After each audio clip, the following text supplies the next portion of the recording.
Welcome, my lovely lilies, to the Shakawan Totob, the nation of the four winds. Please sit by the fire, for today we have a brand new entry to the nation.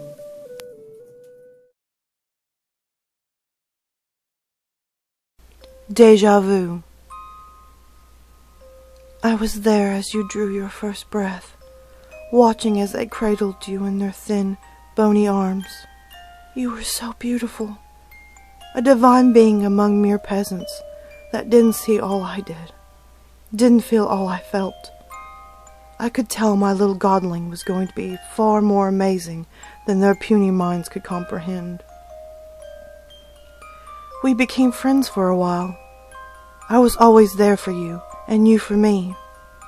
It was like Elysium had come at last to my old soul.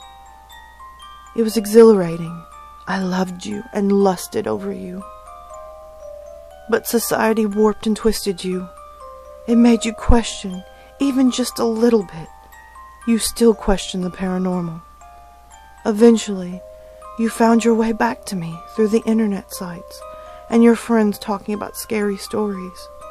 That is what made you remember me. You knew I was real, at least at one point in your life. So you went on your computer, locked yourself in your room, turned off all the lights, and started some ritual that you read about online. I was intrigued by it and the complexity of it all. And when you finally set the small skeleton of a bird down next to the top of your makeshift altar, I felt the pull. I hadn't felt it in ages. Years had gone by, practically death, wondering where you were or if you wondered about me. I had to know if your mind had resurrected thoughts and feelings I instilled within you oh so many years ago. So I came forth. You were startled at my appearance. I couldn't blame you. I was a smoky black figure, wearing a cloak over my thin, frail body, with mangled, feathered wings.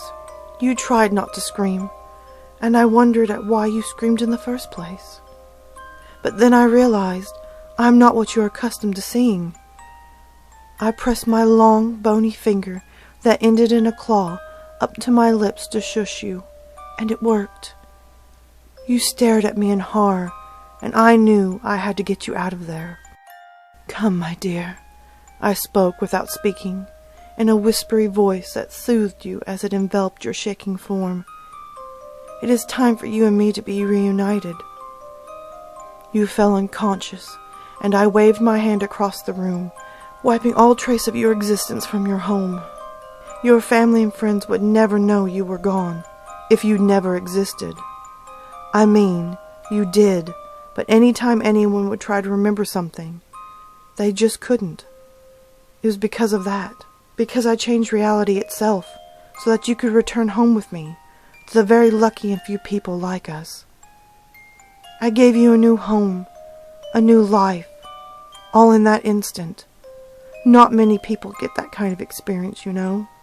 Well, not that you would.